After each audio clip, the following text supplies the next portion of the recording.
Olá, meus irmãos e irmãs de Ideal Espírita, vocês amigos e amigas que nos acompanham aqui na página Estação da Luz Espírita, muitíssimo obrigado pela sua companhia. Na sequência, nós vamos rodar um programa imperdível, Chico e Nós. Mas antes de falarmos do programa Chico e Nós vamos lembrar que a nossa página Estação da Luz Espírita não tem fins lucrativos. O objetivo é a divulgação da doutrina espírita. E é por isso que reunimos aqui o melhor acervo possível de matérias espíritas, livros da codificação, textos, palestras, vídeos, para que você encontre no mesmo lugar o acervo que atenda às suas necessidades. Estudo, pesquisa, lazer, sem fins lucrativos. E sem mais delongas, muitíssimo obrigado mesmo pela sua companhia. E vamos ao programa Estação da Luz, 22 anos no ar, Chico e Nós, com Rita de Cássia, Elisa Braga e Mauro Cury, na web rádio Estação da Luz aqui de Natal. Muito obrigado pela companhia e vamos ao programa.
Boa noite a todos, sejam todos muito bem-vindos a mais um estudo da noite de hoje aqui na Web Estação da Luz. Boa noite, Elisa. Boa noite, sejam todos muito bem-vindos e obrigada pelo convite, Rita. E hoje, boa noite, Mário Cury.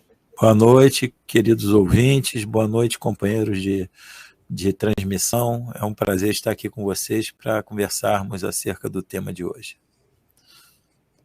Então, vamos lá. Como nos é comum, iniciarmos um trabalho doutrinário, nós fazemos a leitura do Evangelho, depois uma prece para que a gente possa dar início aos estudos com a sustentação do Senhor Jesus e de toda a espiritualidade que nos sustenta nessa noite.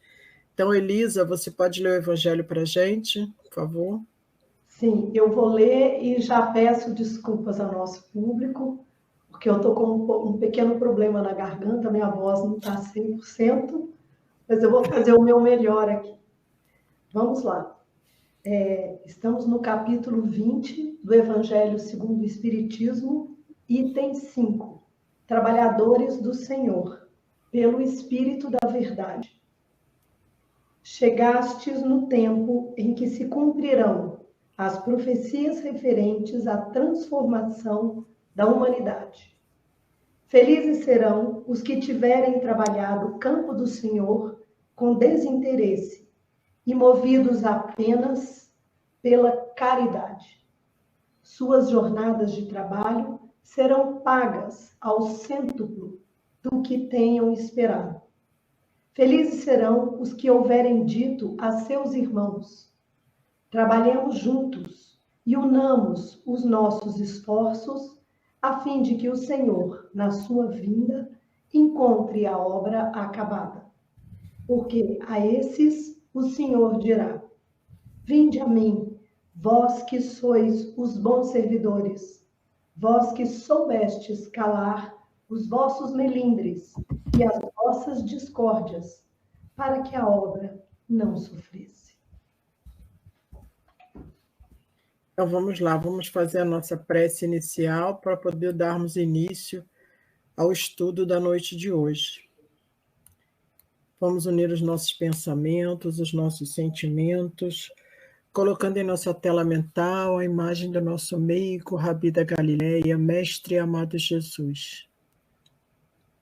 Senhor Jesus, aqui nos encontramos, Senhor, mais uma vez, reunidos em seu nome.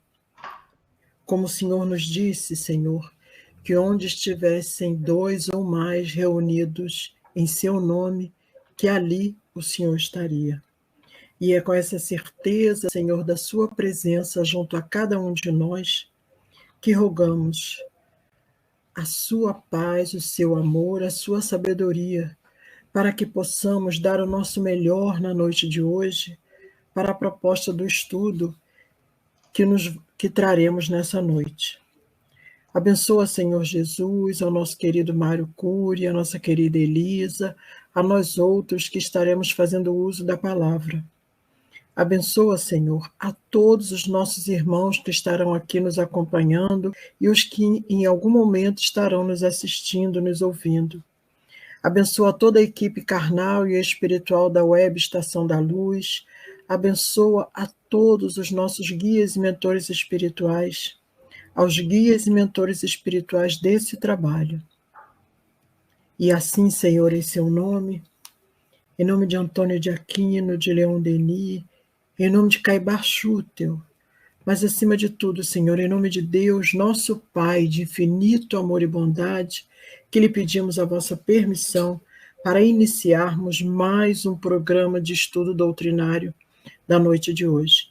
Permaneça conosco, hoje, agora e sempre, com a graça de Deus. Graças a Deus. E aí, Mário, passamos a palavra para você, que a gente vai estar falando hoje em homenagem a Chico, né? Nós vamos estar falando sobre o que mesmo, hein, Mário? Você pode falar para a gente? O que a gente vai falar hoje, hein? Inicialmente? Teu som está fechado, peraí. Parece que essa semana se está homenageando o Chico, né? Isso. Então, todos os estudos dessa semana são em homenagem a Chico.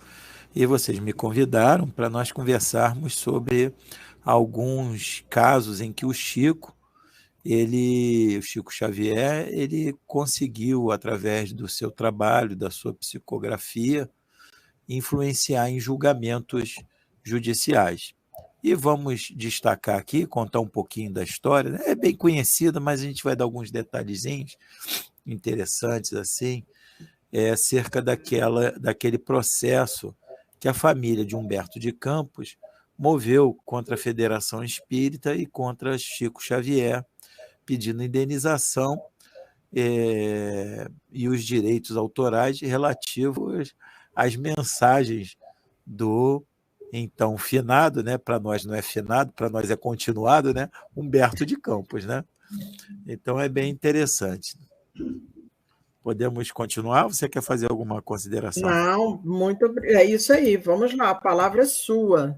Então, meus amigos. E eu até gostaria de acrescentar aqui que dentro da sua modéstia, o Mário não se apresentou, mas ele é advogado, então, além de ser espírita, ele tem todo o conhecimento técnico para poder falar com mais propriedade sobre essas questões jurídicas envolvendo aí a família do Humberto de Campos nesse episódio que, graças a Deus, teve final feliz, né? Mas vamos ver os detalhes, né, Mário?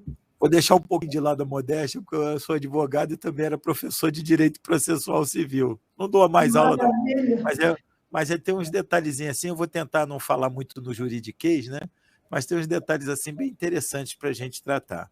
Então, em primeiro lugar, a gente tem que destacar, né, a excelência desse médium, o Chico Xavier. Chico Xavier, todos nós amamos o Chico por conhecer o trabalho dele.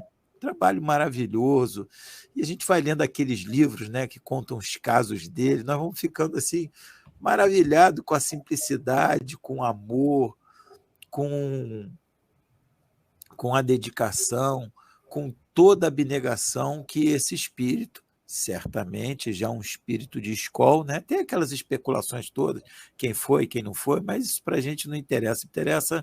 Não interessa as encarnações passadas, interessa quem ele foi na última, porque nós podemos dizer, até discutimos isso ontem entre nós, né? Que o Chico não é um continuador exatamente, ele é um complementador das obras, né, de Kardec, da codificação, e não fica nada a dever aos nossos grandes vultos, como Leon Denis, como Delane e outros tantos irmãos que foram tão importantes para a doutrina espírita. E o Chico traz para nós uma série de obras, né? Imaginemos, né, um homem que teve a capacidade de receber mais de 500 obras, ou quase 500 obras espíritas, e não fez questão de não ficar com direito autoral de nenhuma delas. A cada obra ele doava o direito autoral para uma instituição filantrópica, não necessariamente espírita, né? Não necessariamente, a maioria era espírita, mas não necessariamente espírita, e ele doava lá os direitos autorais, fez questão de passar a vida toda sem usufruir uma vantagem qualquer, nenhuma vantagem pela sua mediunidade. Realmente um exemplo para todos nós. E aquela humildade de sempre, né? Aquela humildade que para nós que ainda estamos distante daquela qualidade moral dele, nos impressiona muito, né? Aquela humildade toda que Chico tinha. Trazia consigo a sua forma de tratar os assuntos, aquela sua maneira muito próxima do povo, né? Porque Chico não falava rebuscado, Chico não era diferente, Chico era humilde, com aquela linguagem humilde, embora nós saibamos que foi uma inteligência, tem uma inteligência, foi não, né? Porque ele ainda está vivo, mas se trata de uma inteligência privilegiada. E com tudo isso, ele sempre conversava com todos, com aquela simplicidade, né? Com aquela mineirice, né? O pessoal de Minas tem aquele jeito típico, né, de conversar, bem assim, intimista, né? E o Chico assim agia. Então, ele merece a nossa admiração, né, sob o aspecto moral. O Chico merece a nossa admiração pelo grande legado que ele nos trouxe, com obras que acabou de complementar os ensinamentos de Kardec. Não que Kardec fosse incompleto, né? Mas Kardec lançou a ideia. E ainda que muito bem explicada, porque Kardec fundou, né, a doutrina espírita, trouxe os fundamentos da doutrina espírita sob um impecável aspecto metodológico. Não científico também, não é? Científico metodológico, né? E nós podemos perceber, principalmente no Livro dos Espíritos, foi a primeira obra, que ele fazia questão de esmiuçar tudo. Até em determinados momentos ele repetia algo que já tinha feito, de alguma forma ele já tinha se referido perguntas atrás, e os espíritos diziam assim: já te dissemos isso assim, assim, na questão número tal. Então, Kardec esmiuçou, tentou não deixar dúvida alguma para nós. Mas mesmo com todo o esforço de Kardec, para nós, ainda hoje, o mundo espiritual ele tem uma série de questões que para nós são abstratas. Para nós são abstratas. Aí, então, as obras de Chico vieram trazer muitas informações, nos tirar dessa abstração, nos trazer uma concretude, e algumas, né, a grande maioria delas, por belos romances. Por belos romances. Nós podemos destacar ainda que Chico, nessa sua notável mediunidade, nos trouxe também uma visão moral, não que Kardec não tenha trazido, mas mais próxima do nosso dia a dia, com os fatos cotidianos. E olha, aí nós estudamos, né, um determinado assunto, e vamos estudando, aí, passado um tempo, a gente pega de novo um outro livro lá, qualquer que a gente já leu do Chico, né? Quando vai ler, vê outros detalhes que a gente não tinha visto, esclarecedores, que vão nos trazendo mais componentes para que nós formemos essa compreensão do pós-morte, né? Ou melhor, da vida após a vida. Né? Porque a vida no plano espiritual. Porque só o que morre é o corpo físico, né? Nós vamos continuar vivos. Então, essa realidade que ele retrata muito bem, nós temos ali uma compreensão enorme, facilita muito o estudo do Livro dos Espíritos, do Evangelho, do Livro dos Médiuns, da Gênese, e tudo com aquela naturalidade e humildade típica do Chico, que nos deixa assim à vontade, né? Nós ficamos à vontade para estudar, né? E a gente vai vendo, né, além dessas questões, o grande amor que ele teve por todo o público que ele atendia, encarnado e desencarnado. É muito interessante ver. Eu não tive a possibilidade de conhecê-lo encarnado, estar pessoalmente com ele, mas eu tenho alguns companheiros que contaram histórias assim bem interessantes, né? Todos dois, esses dois companheiros que eram muito próximos a nós, lá no Centro Espírita Leon Denis, aqui no Rio de Janeiro, né, Rita? Um era o Pacheco, é um médico, eu acho que ele já desencarnou, né, Rita? O Pacheco, né? O Pacheco era um médico, ele era instrutor do que é o Espiritismo, instrutor de algumas obras. E o outro foi o Paulo Cordeiro, que era, assim, um contador de história, né? Um ex-sambista, né? Um senhor assim bem forte, aquele típico da escola de samba, né? Lembrava Jorge Aragão. Paulo Cordeiro, a fisionomia dele lembrava Jorge Aragão. Exatamente, com aquela voz grossa, né? Isso.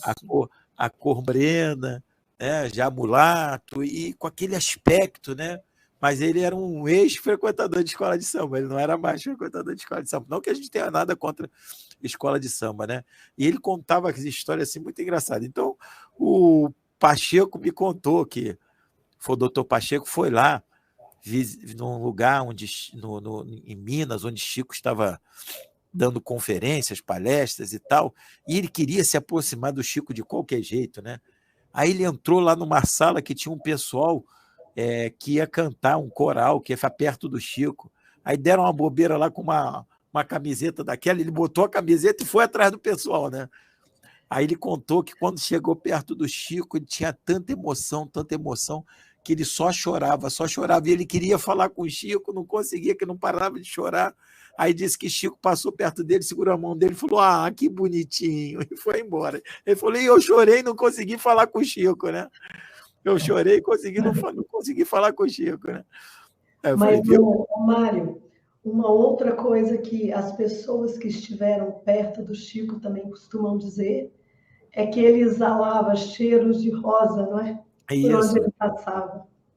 E o Paulo Cordeiro, né, narrou essa experiência dele, do cheiro de rosas, e Paulo Cordeiro disse que ficou com medo do Chico. Aí eu falei: "Mas tu ficou com medo?" Ele: "Fiquei com medo do Chico." Depois eu perguntei até o altivo por que eu fiquei com medo do Chico. Aí ele falou que devia ser alguma coisa lá do meu passado, com alguma consciência pesada, e que o Chico representava assim uma grande envergadura moral. E o Paulo também disse que chegou perto, teve medo e chorou, mas chorou, era uma emoção só, né?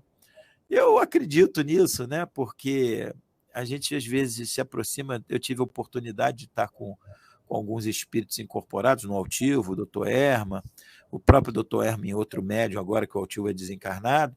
E realmente, em alguns momentos, nós ficamos bem emocionados, né?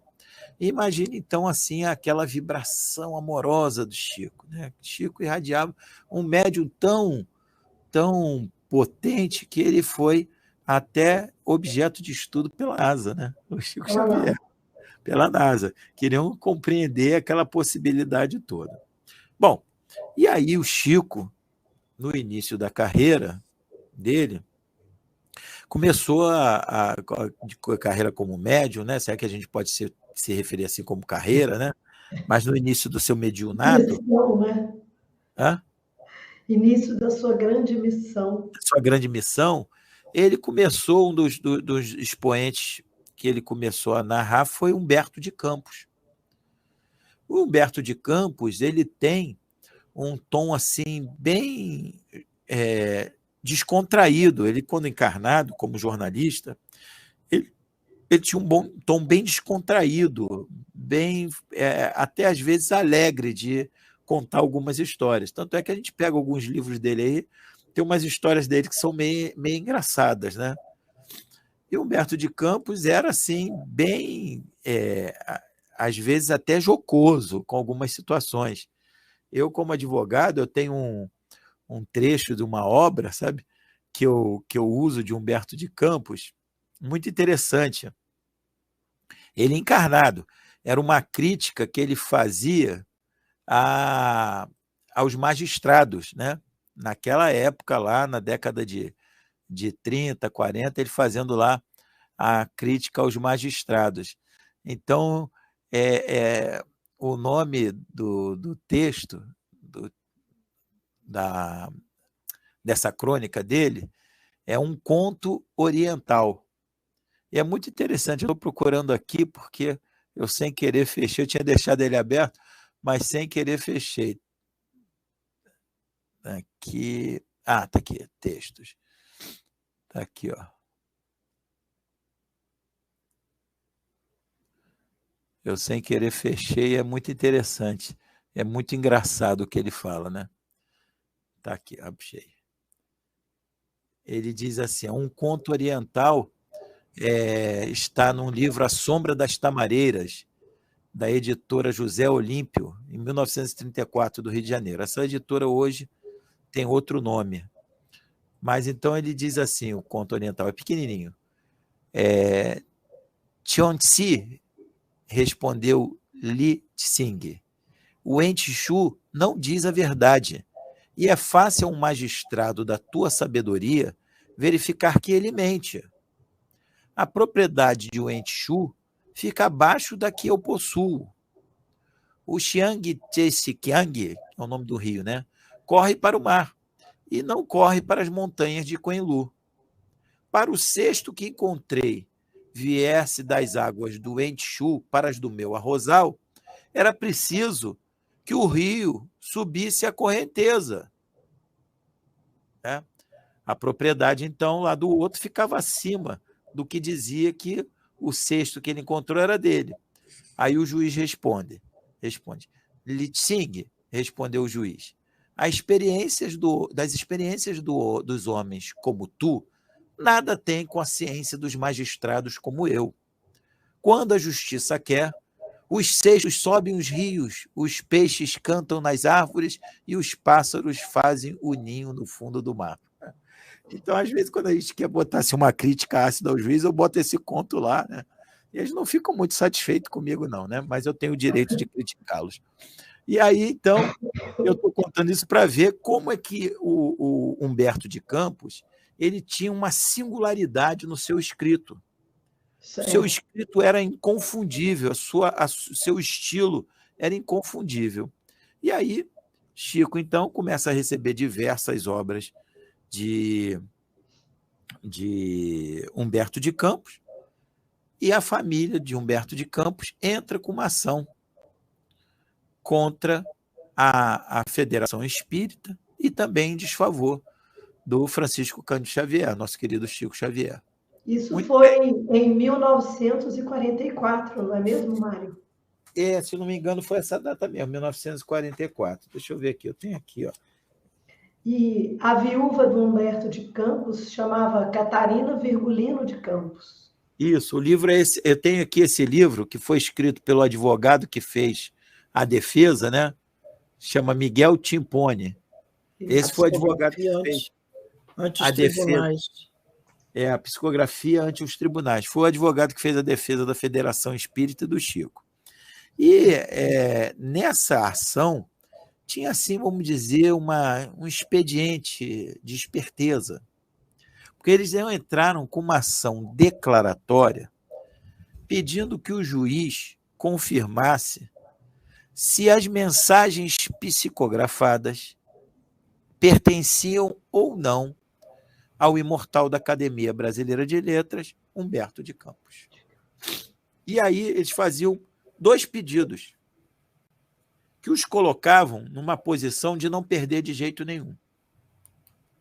Eles faziam um pedido de que fosse declarada se era ou não. E depois... Se fosse declarado que era dele, que a Federação Espírita... Elisa, não é só você que está com a voz ruim. Pois é. A Federação Espírita teria que, então... A Federação Espírita e o Chico Xavier teria que ceder os direitos, não só ceder os direitos às publicações, como também indenizar pelo que já tinha sido vendido. Olha só. Ou, se fosse falso, que eles fossem submetidos aos rigores da lei pela falsidade. Então, seria um jeito de não perder de jeito nenhum. Né? E aí veio a defesa, dizendo que o Estado, já naquela época, a Constituição daquela época, o Estado era laico. E que o Estado, o papel do juiz, não era de confirmar ou não confirmar a existência de um fato, que a ação declaratória não se prestava a isso. E que se o juiz viesse a confirmar ou negar a autenticidade das declarações, no fundo seria um reconhecimento do Estado, né? Vamos lembrar que o juiz ele é um poder do Estado, um dos poderes do Estado, né? Lá dos primórdios de Montesquieu, com o espírito das leis, de Jean-Jacques Rousseau, com o contrato, vieram as ideias da separação dos poderes, que é seguido pela esmagadora maioria dos países em sua organização. Os poderes independentes e harmônicos, poder judiciário, executivo, legislativo e judiciário, com as suas funções bem definidas.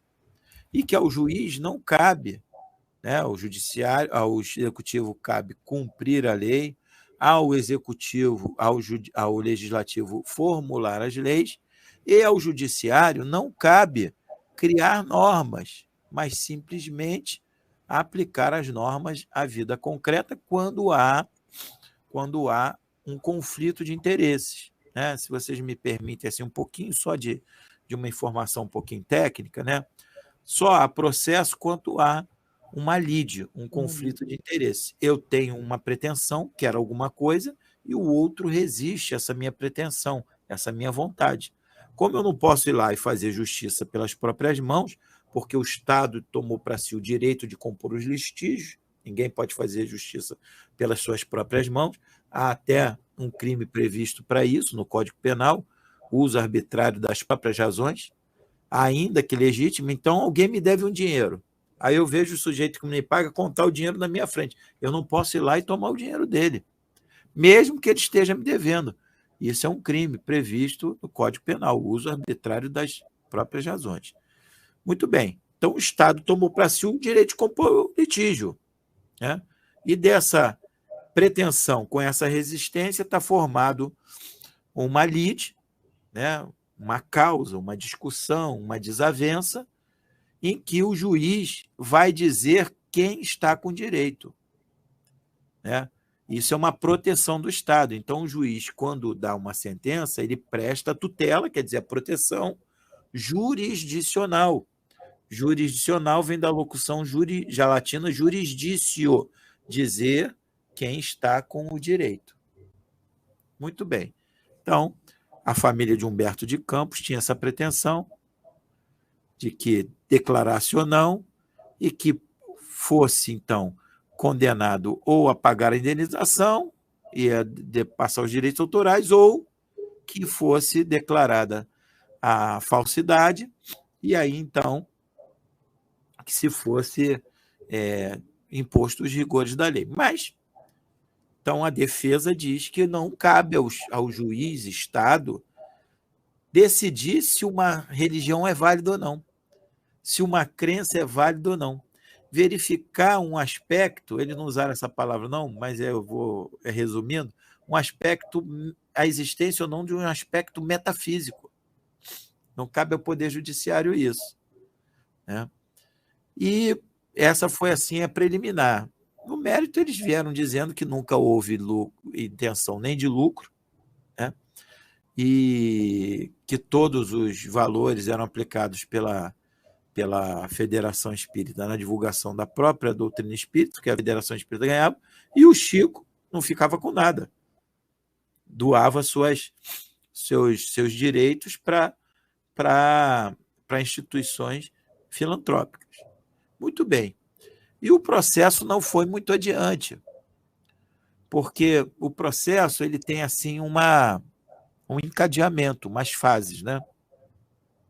Então, o autor propõe a ação, aí o réu ou os réus, no caso aqui os réus, são citados, né, para que tomem ciência de que contra eles há um pedido em juízo, contrariamente a eles, aos interesses deles, dando a oportunidade deles se defenderem, né? Depois que o autor propõe a ação, o juiz manda citar o réu se manifesta, geralmente o juiz dá uma oportunidade do autor se manifestar de novo em réplica. Aí o juiz proporciona a parte que especifiquem as provas que querem produzir. E antes de dar prosseguimento, depois dessa parte, que as partes dizem quais são as provas que querem produzir, o juiz dá um despacho saneador. O nome técnico é esse, saneador. Nesse despacho saneador, o juiz vai verificar as condições da ação, se ela tem cabimento, se as partes estão bem representadas, e decidir ali fixar, né? E, na época não tinha essa tecnicidade, né? Mas hoje em dia a gente tem, que é de fixar o ponto controvertido sobre o que exatamente se funda a ação, o que ele vai ter que decidir e deferir as provas, né? Só que o juiz verificou, nesse caso específico, que não havia nem as condições da ação, porque ele estava impossibilitado de dizer aquele direito, de prestar aquela tutela jurisdicional, porque não cabia ao Estado se manifestar quanto à existência ou não de um fato de aspecto espiritual, religioso e mais. O Estado é laico, o juiz, como um ente estatal, né, como um dos poderes do Estado, se dissesse que era verdadeiro, no fundo ele estava reconhecendo uma religião, não talvez como oficial, mas reconhecendo uma religião. Então, ele julgou os autores, né, a esposa e os familiares, né, os filhos, carecedores do direito de ação, ou seja, não tinham nem direito de propor ação, dizendo que o judiciário não pode declarar a existência ou não de um fato, que a ação declaratória é para declarar a existência ou não e as consequências de uma relação jurídica. Ô, Mário. Está muito técnico? Não, está ótimo, está ótimo. Eu encontrei aqui uma fala do juiz, que, se você me permitir, Pois não. eu vou falar para o nosso público aí, que eu achei muito interessante. Que o juiz do caso era o Dr. João Frederico Mourão Russell. Isso. E aí ele disse o seguinte, que nos termos do artigo do Código Civil, a existência da pessoa natural termina com a morte. Por conseguinte, com a morte se extinguem todos os direitos, e bem assim, a capacidade jurídica de os adquirir. Assim, o grande escritor Humberto de Campos, depois de sua morte, não poderia ter adquirido direito de espécie alguma e, consequentemente, nenhum direito autoral poderá da pessoa dele ser transmitido para seus herdeiros e sucessores. Tá ótimo. Eu ia falar nisso, mas não tem importância. Você já adiantou e falou, adiantou, e é bom que você falou com a sua linguagem aí, foi muito bem. Né? Então, esse era o outro aspecto também, né? Porque, assim, a personalidade jurídica exatamente não termina com a morte, né? Termina a possibilidade de adquirir novos direitos. Por quê? Porque quando você morre, tem que transmitir ainda os seus direitos para os seus sucessores, né? Então, ela se perpetua mais um pouquinho como um espólio, né? Aí tem um inventário, e aí os direitos são transmitidos aos sucessores, e aí encerra. Mas quanto à capacidade de adquirir, realmente, segundo a lei, ela não existe mais, né? Mas, de qualquer forma, foi uma posição inteligente lá do advogado da viúva. Não deixa de ser uma posição inteligente. A gente considera absurda, né? Porque nós somos espíritas. Mas foi uma posição dele inteligente. A gente não desmerece lá o colega como advogado, não. Mas nós sabemos que isso aí era mais uma das armadilhas, porque vocês imaginem se fosse ter direito autoral de mensagem psicografada ou psicofonada, né? Como é que ia ser, né? E até mesmo, né? Porque envolve a questão da fé religiosa, né? Envolve a questão da fé religiosa. Então, o Estado não poderia, por esses motivos todos que nós conversamos, dar ganho de causa aos autores da ação, nesse caso de Humberto de Campos, né? Eu acho que Mário, eu interessante, né? Mário, que depois de tudo isso também, aí o próprio Humberto de Campos passa a assinar como irmão X, não é isso? Isso. Passa a assinar como irmão X, e né, vamos fazer aqui uma fofoquinha espírita, tá? E há uma voz corrente dizendo que quando o André Luiz foi editar o primeiro livro para o Chico, né, com autorização de Emmanuel, ele se apresentou. Então, meu irmão, vim aqui com a autorização do Emmanuel para seu guia, para editar umas obras. Aí o Chico falou, ele já tinha me falado. Como é seu nome? Aí ele fala, Carlos Chagas. Aí o Chico fala, meu irmão, estou respondendo um processo, acabei de responder um processo por esse problema aí, vamos fazer isso não, como é que é isso? Não, como é o nome daquele seu garoto que está ali deitado ali? É André Luiz. Então, seu irmão que está deitado aí do teu lado, André Luiz, então esse é meu nome. Então bota aí que eu chamo André Luiz, pronto, está resolvido, né? Então ainda tem essa curiosidade aí, né? Bom, Mário, um outro fato interessante também, que eu acho que seria interessante você comentar, é que a própria mãe do Humberto de Campos... Isso, fez uma carta para o Chico, né? Isso, agradecendo. Reconhecendo realmente que se tratava os textos se tratavam do filho dela, né? E o Humberto de Campos depois fez uma carta para a mãe dele, através da psicografia do Chico, né? Que beleza, né? Para a mãe dele, né? E foi muito interessante esse caso, porque debelou logo essa possibilidade, né? E Humberto de Campos passou a se assinar Irmão X, né? Porque ele, para debelar quando ele continuou escrevendo, né? Para não dar margem a qualquer problema, então um tempo ele se assinou aí Irmão X, mas depois que eles perderam o processo, ele voltou a assinar mesmo Humberto de Campos, né? Mas é muito interessante essa história. Mas essa capacidade do Chico, ela trouxe, né? Tem médios que têm pouquíssimos, né? Mas que têm essa capacidade do Chico. Então, são os médios chamados médiuns positivos, aqueles que têm capacidade de narrar detalhes, né? Como, por exemplo, a Dona Ivone do Amaral Pereira também tinha capacidade de relatar detalhes dos detalhes, né?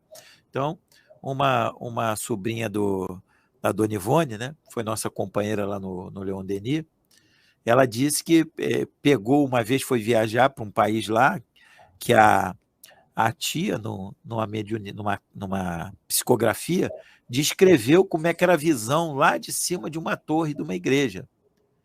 Aí ela disse que pegou o livro quando foi lá para aquele país e subiu lá naquele mesmo lugar para conferir, né? E ela sabia que a tia nunca tinha saído do Brasil, né?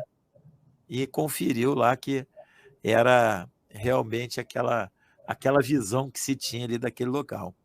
A Dona Ivone também nos narra que, para esses detalhes que ela colocava no romance, ela era levada antes nas cenas e era mostrada as cenas a ela. E falavam para ela, você tem que guardar esses detalhes todos. E aí ela vinha com aquela capacidade de todos os detalhes. O Chico também, com essa capacidade de trazer, às vezes, minúcias, detalhes, né?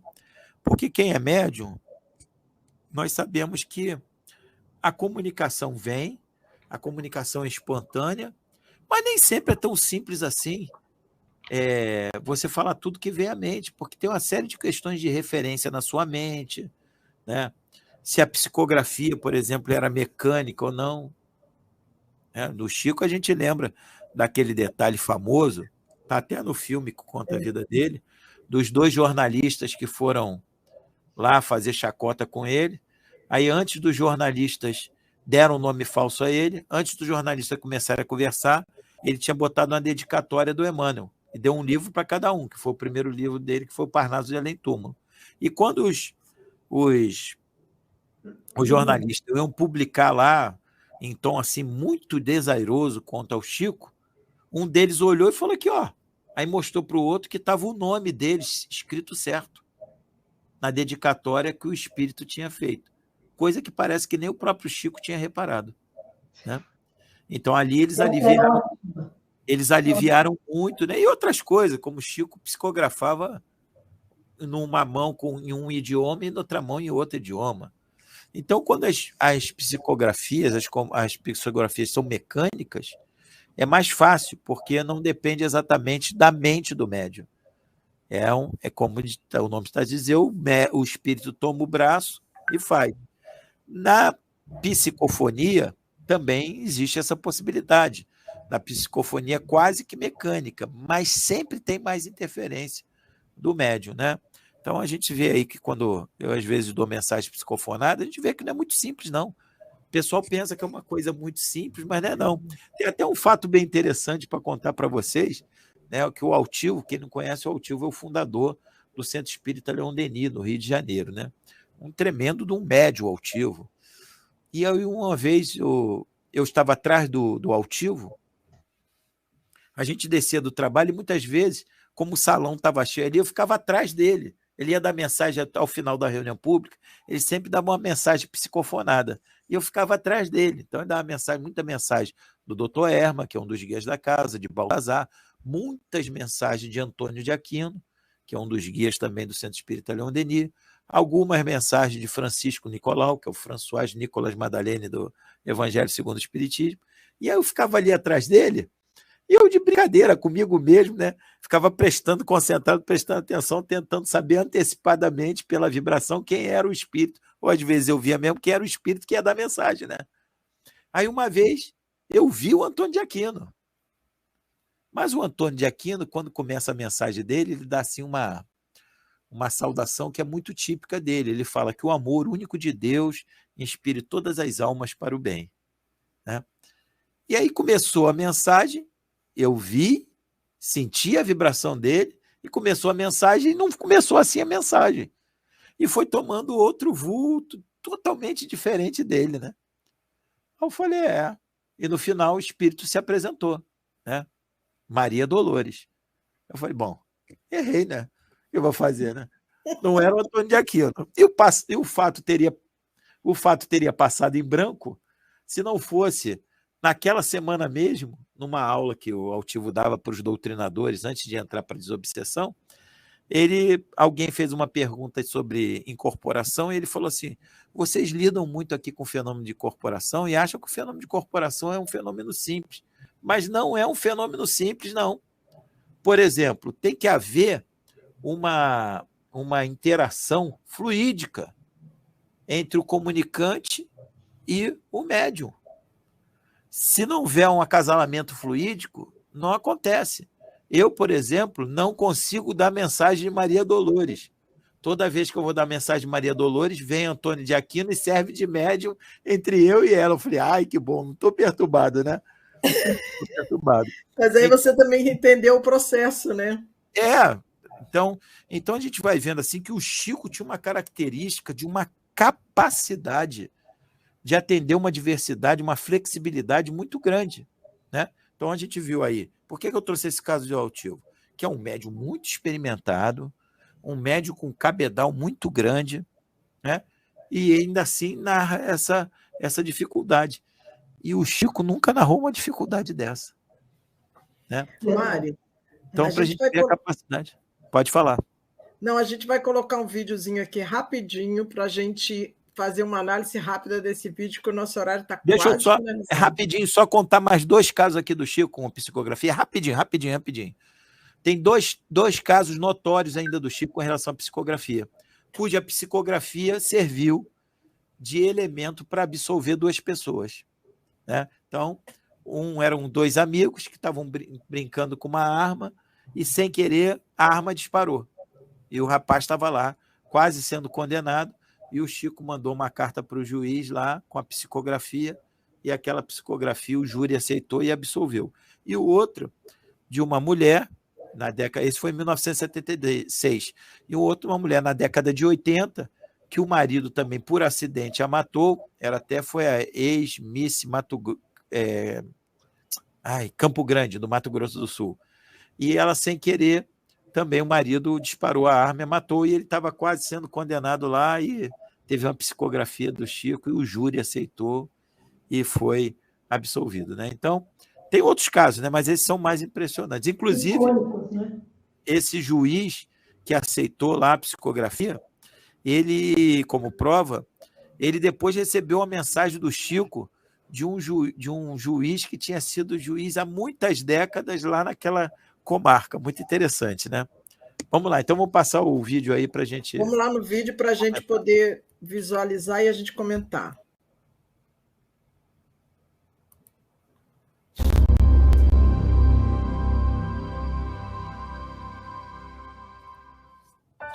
Do livro Rindo e Refletindo com Chico Xavier, de Richard Simonetti, Besta Útil.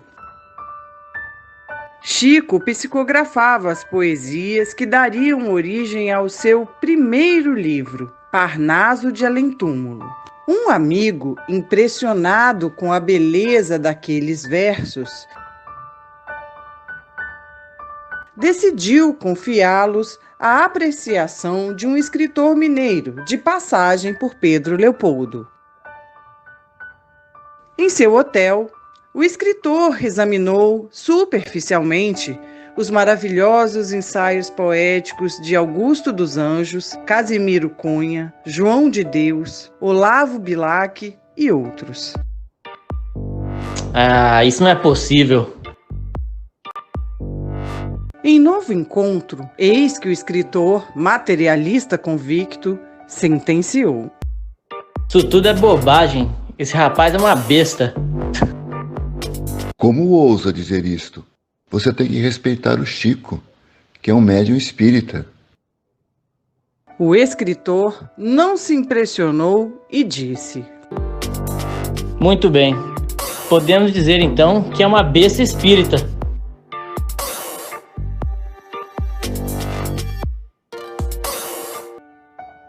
À noite, em contato com sua mãezinha desencarnada, Dona Maria João de Deus, Chico reclamou: A senhora viu, mamãe, como eu fui insultado? Não vejo insulto algum. Você foi até honrado. Uma besta é um animal de trabalho. Mas o homem me chamou de besta espírita. Tudo bem, meu filho. Imagine-se como uma besta a serviço do espiritismo. Se a besta não dá coices, é valiosa e útil. Não é assim mesmo, filho? Pensando bem, a senhora tem razão, mamãe. E o problema foi superado pelo bom coração do Chico. O escritor mineiro, por outro lado, evoca bem o intelectual orgulhoso que se julga dono da verdade. Instalado em um suposto Olimpo de sabedoria, contempla o mundo a partir de uma ótica desfocada por seu egocentrismo. Não tem olhos para produções alheias. Quando faz, é sempre com o propósito de encontrar defeitos e falhas que depreciem o autor, situando-o em posição de inferioridade. Recusando-se à análise mais profunda, limita-se a denegri-lo, com comentários desairosos. O escritor consultado tinha um tesouro nas mãos. No entanto, foi incapaz de apreciá-lo, cego pela sua presunção. Exemplo perfeito da severa observação de Jesus. Não devemos oferecer pérolas aos porcos. Mateus, capítulo 7, versículo 6.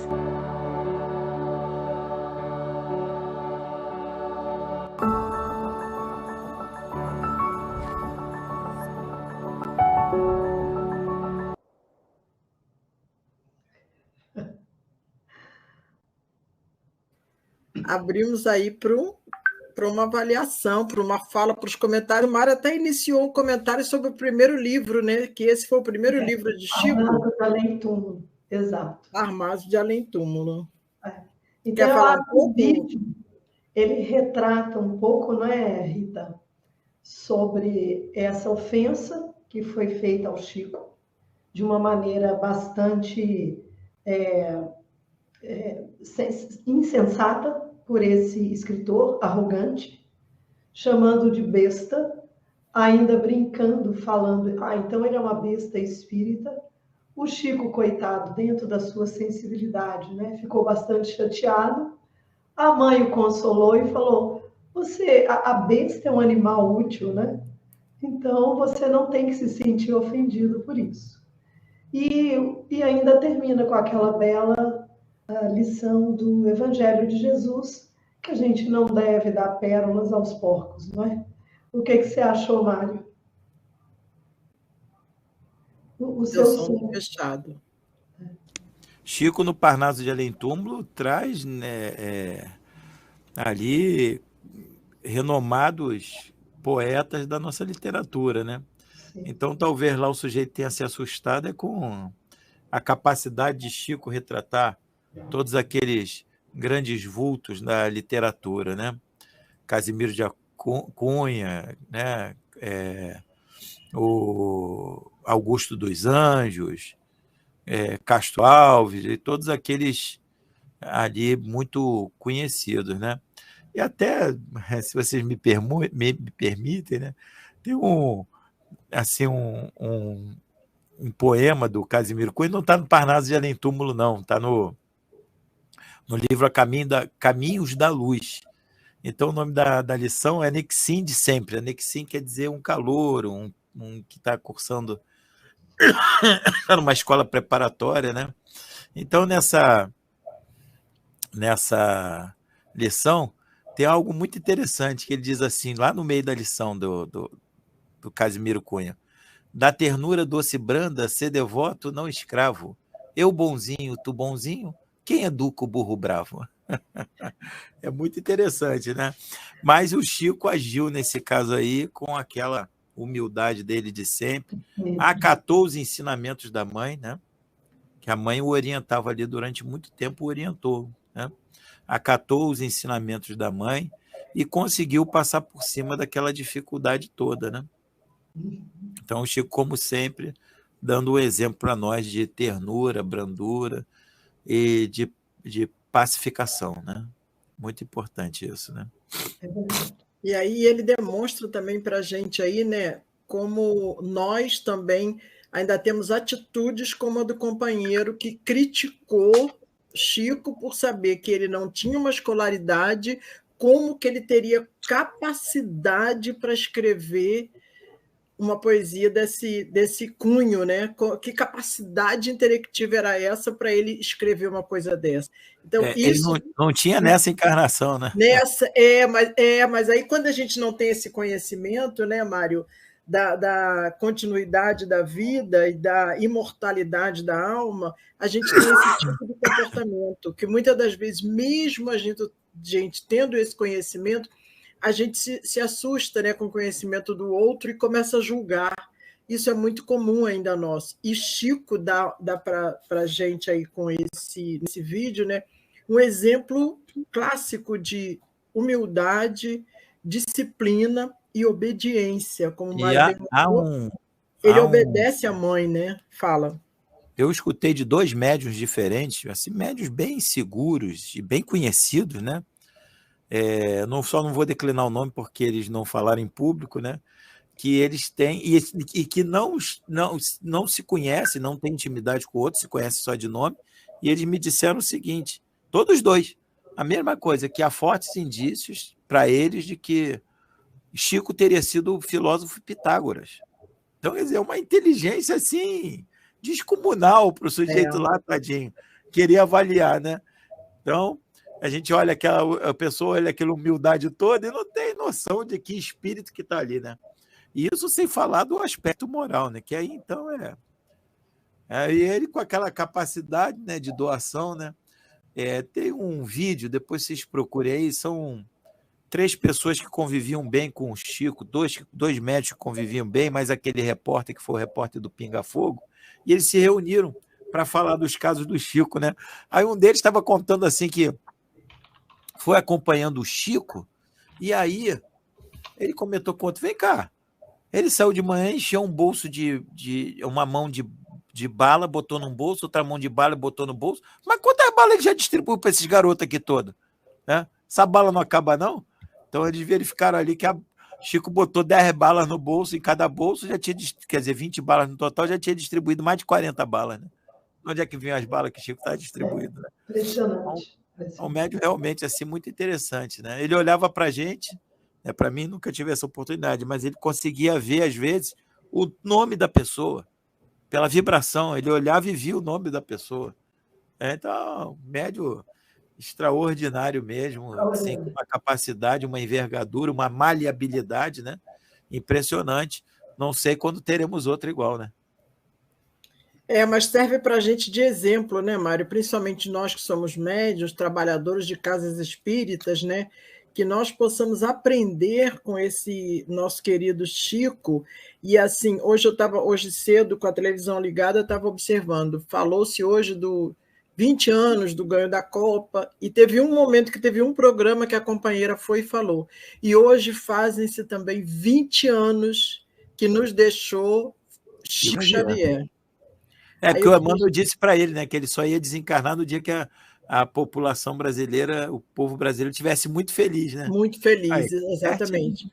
Porque ele pede também, acho que ele solicita isso para Emmanuel, não é isso? Ele solicita. Não, eu não tenho essa informação se ele solicitou, não. Eu tenho informação que o Emmanuel disse para ele que ele só ia desencarnar quando o povo brasileiro estivesse muito feliz. No dia, diz que ele falou assim, então é nunca, né?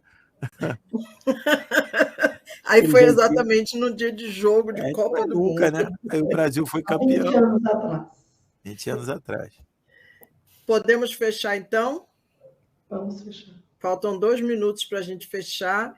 Então, Mário, a gente te agradece pelo... Eu que agradeço a possibilidade aqui do trabalho, né? Muito bom. Com certeza voltaremos em outro momento para estarmos trazendo outros estudos, que a gente está amadurecendo a ideia aí, como a convite do nosso querido Tavares, né? O Mário, Elisa, a gente está se organizando aí para surgir aí um novo trabalho aí. Se Deus quiser, a gente retorna com um novo trabalho dentro em breve. Então, Rita, nós podemos, então, convidar o nosso querido Mário para fazer a nossa prece de encerramento, e aí nós podemos também brindar ao público com o segundo vídeo, que a gente também já tinha reservado, né? E aí Isso. a gente encerra e o público fica com o segundo vídeo. Então vamos lá. Vamos lá. Graças Vamos lá, a Deus, então. graças a Deus, graças ao Mestre Jesus. Mestre Jesus, te agradecemos por este programa que tivemos aqui de estudo, de conversação em torno da doutrina espírita e do querido médium Francisco Cândido Xavier. Que Deus possa abençoá-lo, que a tua paz esteja sempre no coração desse irmão, que tanto bem trouxe para a humanidade, que tanto ensinamento nos trouxe para nós espíritas, que nós possamos sempre rogar a Deus que esse irmão tenha a certeza de que ele fez a muitos de nós, muito felizes. Quantas lágrimas ele não enxugou, dando um verdadeiro exemplo de um irmão que é fraternal e que ama o próximo. Quanta abnegação vivenciou este irmão. Que possa ser abençoado, Mestre Jesus, por ti e pelo Pai de infinita bondade e de infinita misericórdia. Por isso somos gratos de termos aqui a oportunidade de nos reunirmos e conversarmos em torno deste irmão.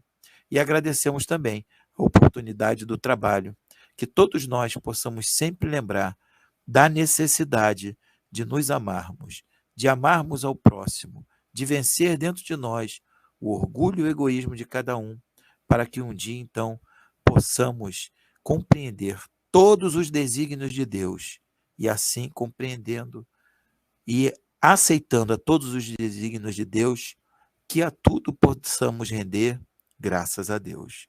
Graças a Deus, graças ao Mestre Jesus, que a paz do Mestre Jesus esteja com todos, que Deus e Jesus sejam louvados hoje e sempre.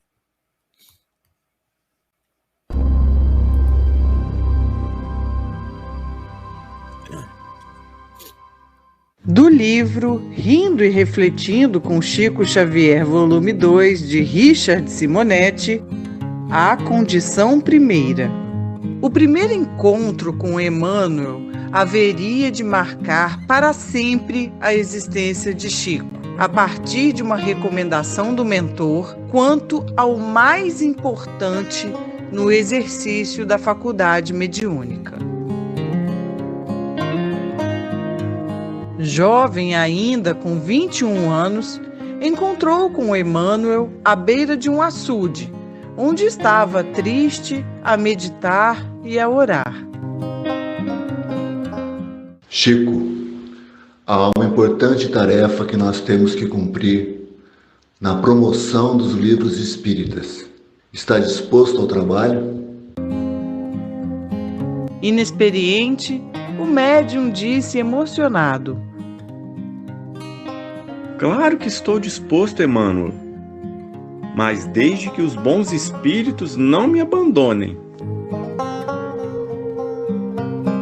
Você não será desamparado desde que trabalhe, estude e se esforce no bem.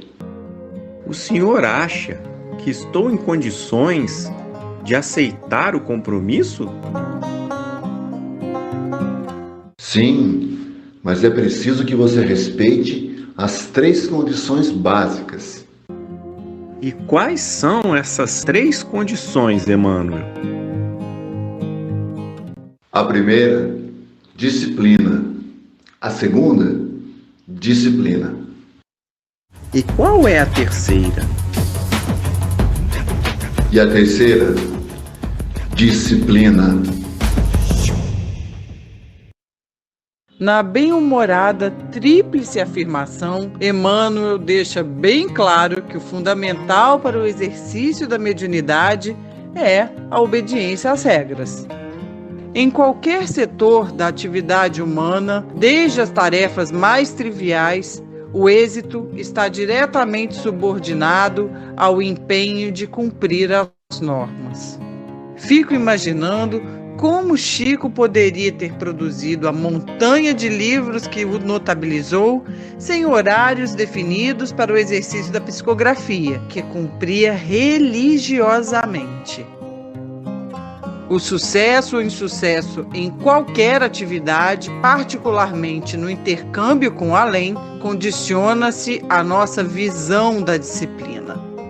Isso é indispensável, particularmente para vencer a pressão de espíritos que se infiltram entre os participantes, procurando comprometer o trabalho.